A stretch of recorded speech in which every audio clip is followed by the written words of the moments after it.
Hi, I'm Amanda. Welcome to Rooted and Revitalized. Today we're going to go step by step on propagating African violets with water and perlite. I'm also going to share some helpful hints. African violets are beautiful. Rumor has it that propagating African violets is easy. It just takes one leaf cutting to make a new plant. You want to cut at a 45-degree angle. Dip it in rooting hormone, and one way to propagate is just putting that 1 to 1.5 inch stem cutting directly in water. Sometimes your plant can grow sideways in the pot. That means that you need to upgrade to a bigger pot. You want your pot to be 1 to 2 inches on either side all the way around. Miracle-Gro makes this African violet potting mix that I'm trying out. I'll give everyone an update. Using a step drill bit is pretty easy. You can use it with plastic and other things like thin sheet metal. Pour perlite directly into the container and use water to make it damp. Make sure to check your perlite with an ungloved hand. When your perlite's ready, you can place those cuttings directly into the perlite at a 45-degree angle.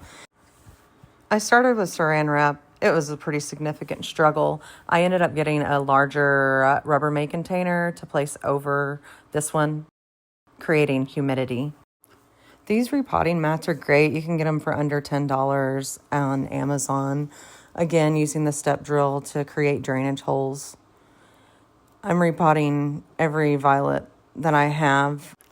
The roots are super small on these gals, so you can't really clean the soil out.